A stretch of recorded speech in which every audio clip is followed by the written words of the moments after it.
Well, we've done it now. We played the last full week of college football without a college football playoff ranking.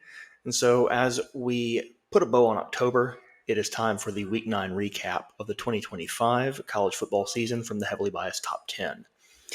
In this episode, we'll talk about rethinking the SEC. The Big Ten is on snooze control. It really should be the G7 Part 2. We'll continue our series Flag on the Play, talking about, well, we'll see when we get there. We'll do the Heavily Biased Top 10 as the last edition prior to our first CFP rankings. And then we'll talk about conference ranks. So let's dive on in. Rethinking the SEC. 7 games, 14 teams played. 5 of them included come from behind wins. 4 of them one-score games.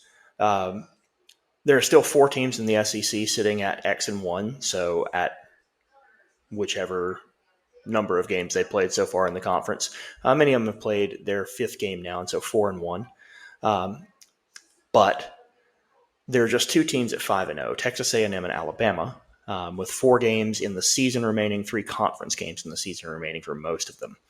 The grind to Atlanta is exceptionally tough, and none of these contenders are really locked into positions yet. There is still time, of course, and season and strong opponents left for all of these to wind up with a very different slate in Atlanta than what we see right now with Texas A&M and Alabama being the leaders in the clubhouse.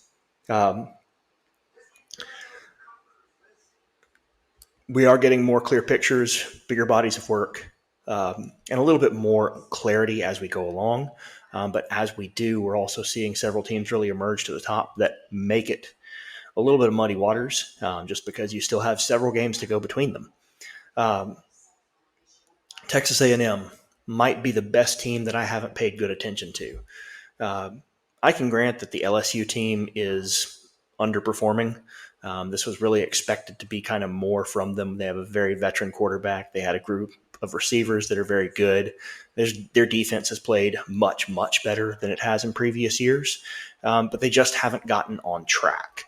And so, to see LSU play at night at home, they are still a very, very difficult team to beat. And they really showed up against Texas A&M. Texas A&M surrendered a safety off of a block punt. LSU came down, punched in the touchdown, took a game that was 14-7. All of a sudden, it becomes, they missed the extra point. So it became 15-14, then kicked a field goal at half. That was a big stop for Texas A&M because it kept it from being a 23-14 halftime lead. Texas A&M came out in the second half against an LSU defense that has been very good and scored the next 35 points. One of them getting back their special teams play, LSU has blocked a punt. Texas A&M returned a punt for a touchdown. The offense scores 28. LSU wound up with 27 yards in the second half, aside from their game-ending drive. And so, this is a big, big thing that we see is that Texas A&M offense really getting rolling. It's probably the most complete half of football that I have seen so far this year, although not necessarily the most complete game that I have seen. Alabama found a way to win. This is a hard week to deal with. You have a South Carolina team that is also underperforming its expectation. Team finished 9-3 last year. Had a lot of people back, a lot of very good defensive players, a lot of very good offensive players. Really one of the most dangerous receivers in the conference, and a really talented and athletic quarterback, but just have not performed up to what they expected. They came out and did exactly what you need to do at home. They possessed the ball. They kept Alabama's offense off the field. They shortened the game with their running game and really just kind of made it a slog. The thing that they needed to do in order to win. They got a good special teams play, a very positive play where they recover a punt that bounces off an Alabama player, and really, did all the things that they need to do except for a couple of drives. Alabama put together a nice drive there at the end to tie the game.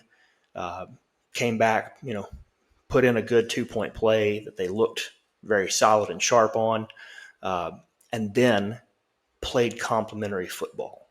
Following that offensive possession, came down, got a good defensive stop, stripped the ball on a second and 4 play,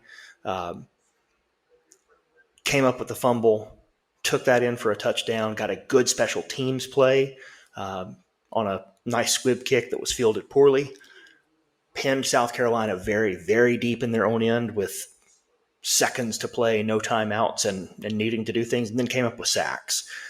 So that's the kind of complementary football that you want to be playing and that they really didn't show for the majority of the game. But you're going to have to win some like that if you're going to play in the SEC. That's just the bottom line. If the conference comes down to Texas A&M versus Alabama, what about the others? What about other playoff spots?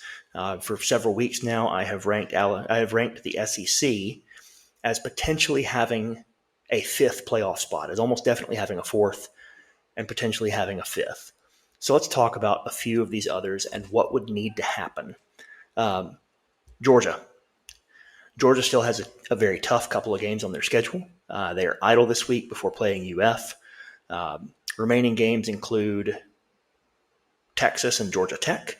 They're going to be favored in every one of these so far, including the Georgia Tech game. And if they get through and they win the games that they're favored in, they're looking at 11-1. If they were to lose one of the SEC matchups, they really can still kind of shove their foot in the door should they wind up beating Georgia Tech, because Georgia Tech right now is kind of the presumptive, not lock, but one of the presumptive teams playing in the ACC championship. Ole Miss has played the majority of the rough portion of their schedule.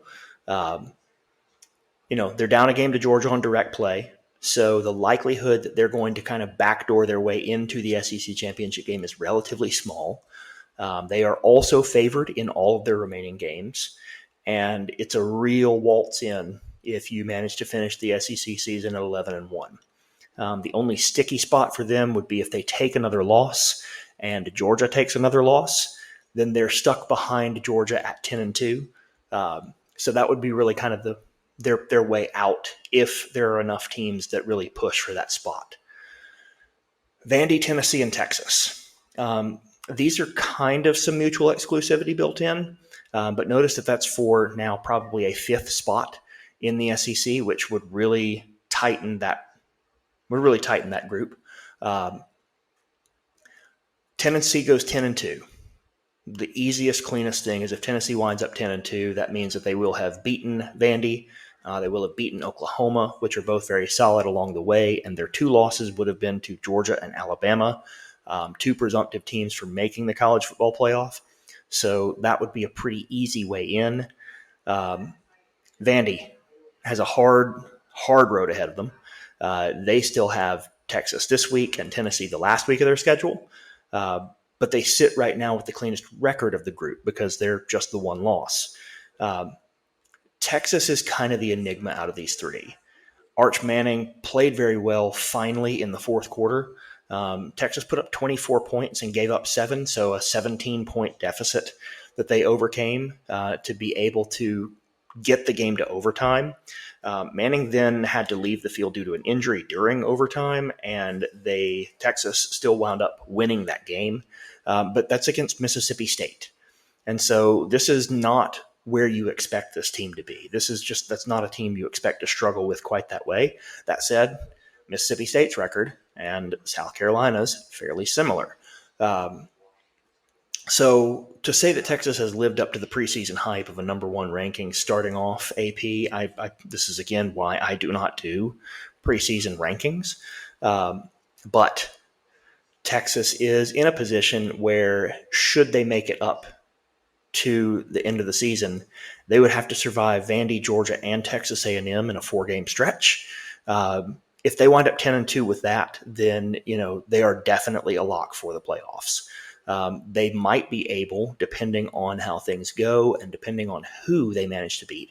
If they manage to beat Georgia and Texas A&M, or if they even lost to Georgia and split Vandy and A&M, that might still be enough at 9-3. This is one of those very few teams that might be enough, because that would be losses to some very, very solid teams along the way.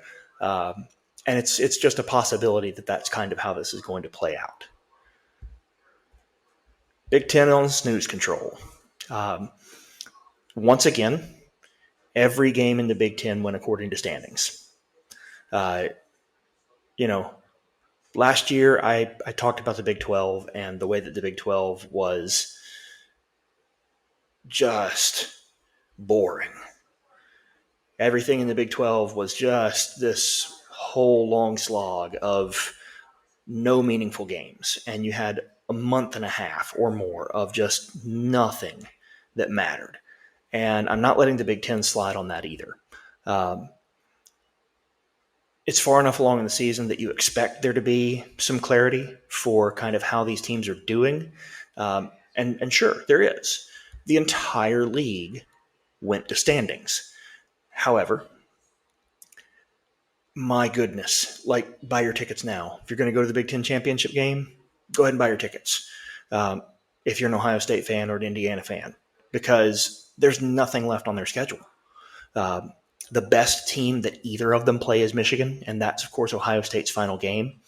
UCLA is the other best overall record that Ohio State plays, and they're 3-5.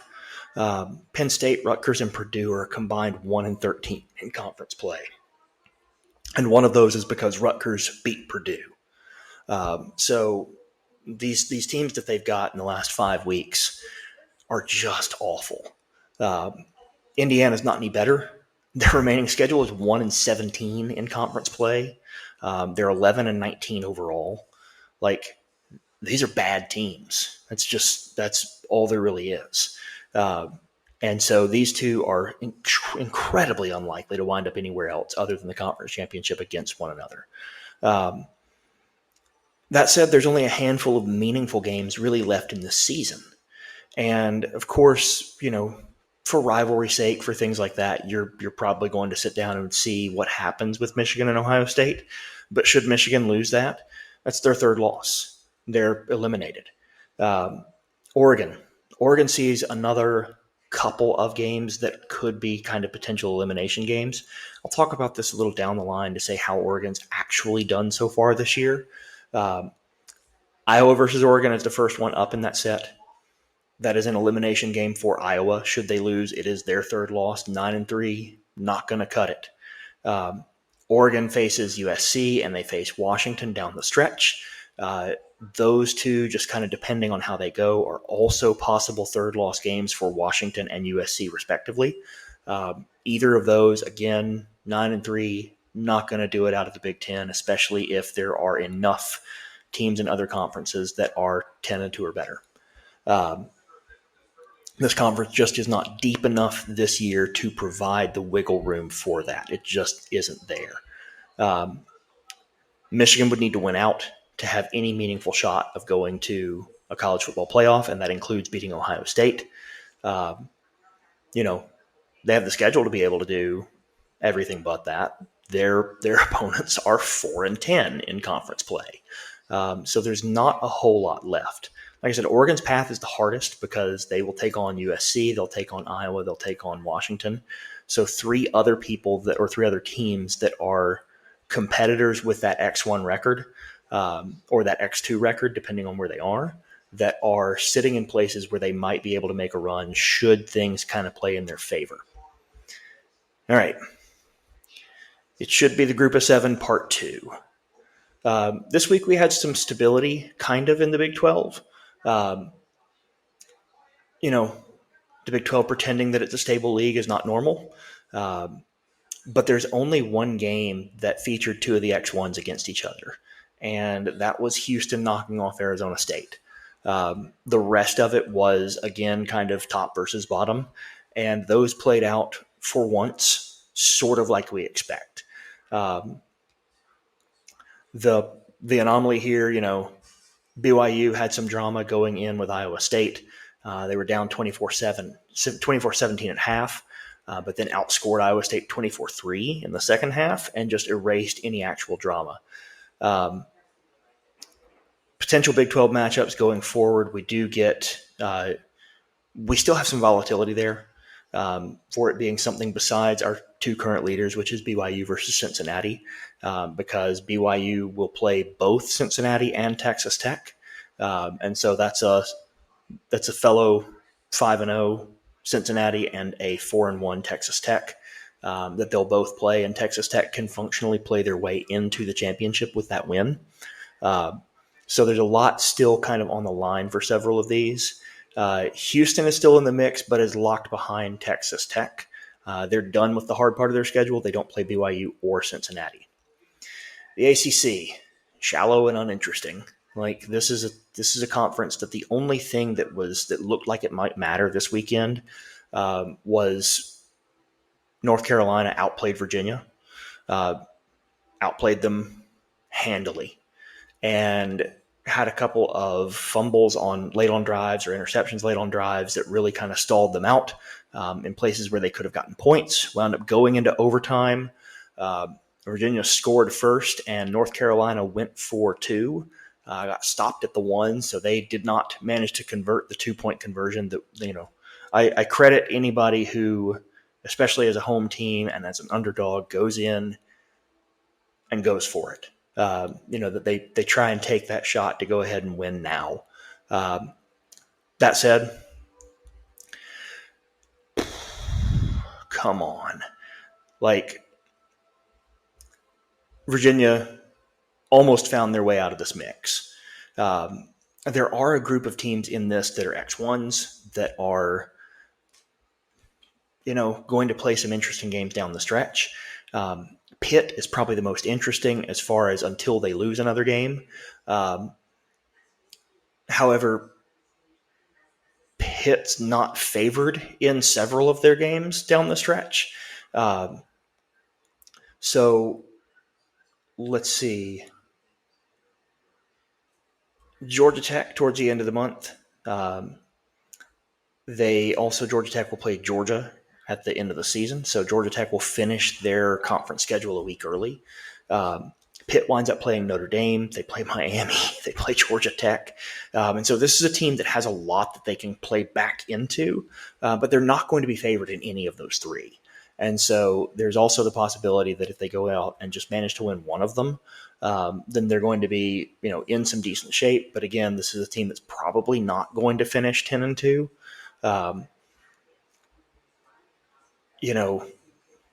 Georgia Tech, interesting challenge. They need to not get caught by NC State or Boston College, who are a combined 1-8 in conference play and 5-11 overall. But there they end, as we said, with Pitt and Georgia in their final games consecutively. Should Pitt win that game against Notre Dame, that would open up a spot because Notre Dame would be on a third loss at that point and out of the picture. But then playing Miami as well, and in the late part of it, you could wind up, if you're in their case, winning your way in and then losing your way out. But that's really the only thing to kind of follow, because Miami is sitting in a position where right now, if things kind of play to where they are, they won't even go to the ACC championship game. They'll be 11-1, but they won't go to the ACC championship game. And that's the one place where you get a lot of flexibility in that league. Flag on the play. We're using this segment to talk about a couple of things each week that are sort of sticking points in how the season is playing out and how college football itself is playing out. This week, we're kind of asked the question, is it time to talk about Prime? I have no particular. Let me be very clear. I have no issues with Deion Sanders as a coach or as a person. The things that I hear about how he runs his program are stellar. The kids that he's dealing with, the people that he's dealing with he is transitioning boys into men and expects a lot out of them, both in the classroom and in the athletic facility. Really places high demands on them and is trying to make exceptional people out of them. And I applaud every part of that as a coach. The question comes in because of that. Where do we draw the line, and what's going to happen when we draw the line of looking at the record? Here's the record so far. 2023, 4-8, and that's in the Pac-12 where they went 0 for conference. 2024 moved to a much weaker Big 12, went 9-4. In that 9-4, they are, the Big 12 says that they're tied for first. They're not. The teams that's why tiebreakers exist. The two teams that were tied for first and were actually tied for first made it to the conference championship game. But Colorado finished with a very strong conference record and wound up as a 9-4 team. They're not going to make it there this year. This year they're already 3-5. They are favored in one of their remaining games and are quite likely to go back at 4-8. Granted, they are playing with a young quarterback again and trying to kind of rebuild on things. But that would be 17-20 in a 3-year run. Billy Napier was fired at Florida at 22-23. Sam Pittman was fired at Arkansas at 32-34. James Franklin was fired at Penn State at 104-45. There's a big difference between hype and excellence. And there's a lot of hype in that program. There is a lot of excellence in that program. But when do we start expecting hype to turn into results? And how far can you push hype through the boosters to get roster, to pay coaches, to do the things like that you need to do in order to maintain a program successfully? He's the 14th highest paid coach in college football. At some point, that's got to turn into results. Revenue sharing is a big focus of college football and NIL. And it's really a matter of time before we start to see that spread across any other athletics. The reality is that in 2020, 18 programs in all of college football were money-gaining programs. Most of them went through the season with an operating loss, on average about $18 million. And so when we start looking at revenue sharing and giving back to players some of what the conferences make, we start to really question where that's going to be, because television deals, things like that, those are already in place long term. And so there's not going to be a lot of give on the side of the people who are paying the bills on the conference side. There's not a whole lot of wiggle room, obviously, with the universities themselves, because there's just not that much in the budget that, this is not gaining money for them. Exposure, yes. Merchandising and sales, yes. Losing money, playing games. How long can that persist? Let's look at our top 10. This week we have a tie at the top. I don't not much of one for moving teams on a bye in the season when there's not a good reason for it. Ohio State didn't fall off the top line here as much as they're joined on it by a Texas A&M team who really has a lot of merit to that same claim.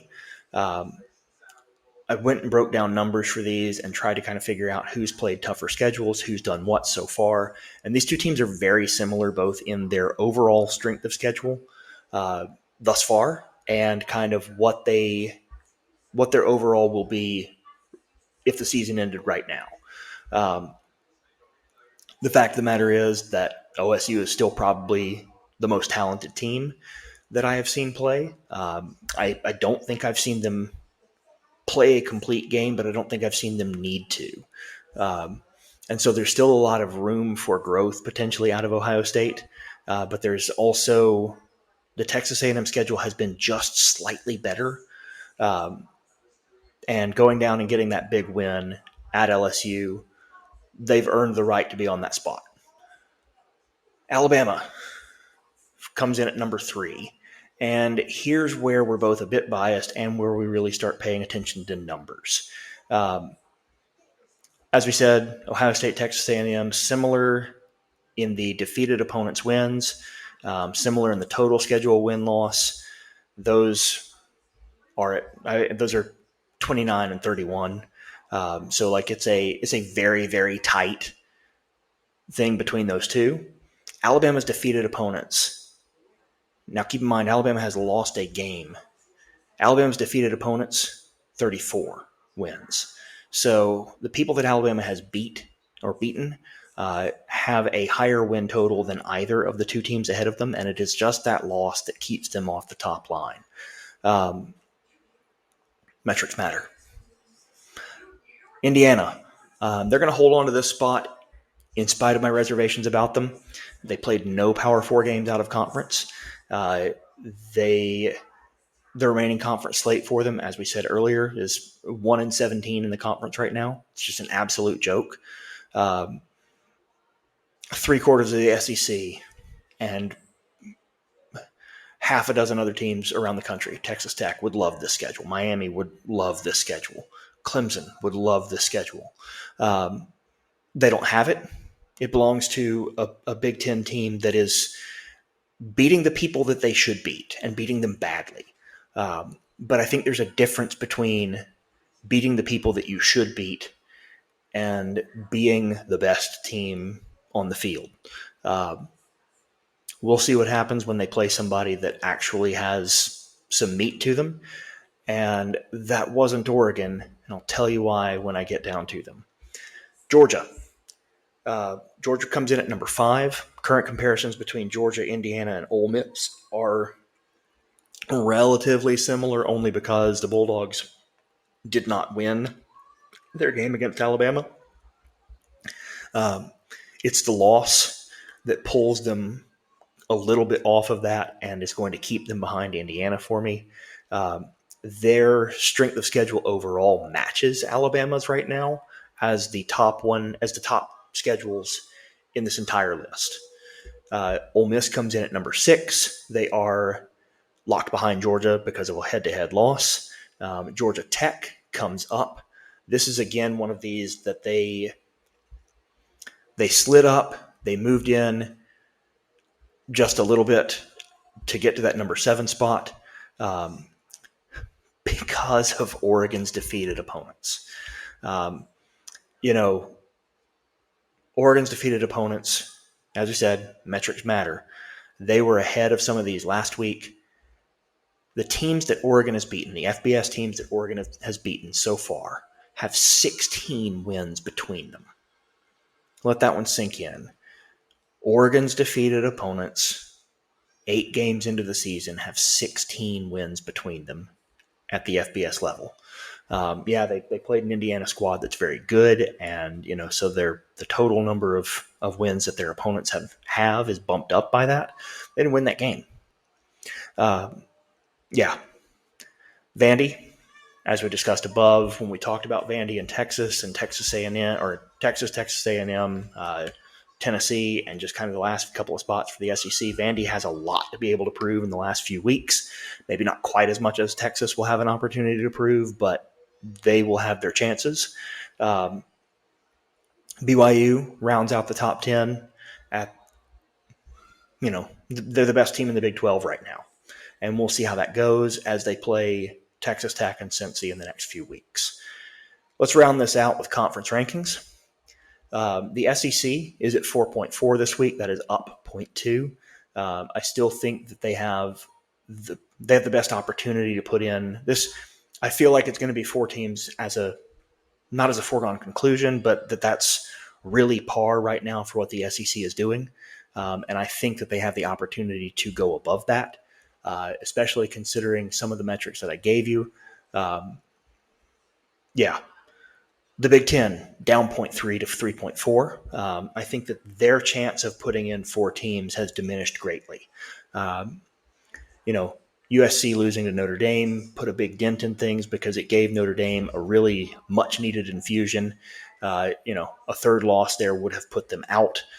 Instead, they got a Big Ten win. And so sitting where we are, really there's only 3 spots open. As we said when we were discussing kind of those spots between USC, Washington, Oregon, Iowa, one of those. Michigan, maybe, but Michigan has to run the table. They have to beat a very, very good Ohio State. And if that happens, then just maybe, there's a chance that the Big Ten would get 4. But I think that chance is very small. I think 3 is basically a lock. But I think 4 is much less likely than last week. Continue to have a tie with no movement, ACC and Big 12. I do think that both of them are likely to get 2 in, but there's a little bit of a chance that they don't. And so I've got them at 1.8. G5, top-ranked champion by contract, is going to wind up with a spot. And then Notre Dame went up by 0.1 this week to about a 60% chance of making it into the playoff. That's it for this week. We'll come back next week. It's actually Alabama's bye week, so I might be a little bit late putting things out. But we'll come back next week and look at the first CFP rankings. And that puts a wrap on October and a wrap on the Week 9 recap. So wherever you're listening to this, go ahead and hit like or subscribe. And thanks so much for tuning in. We'll see you next week.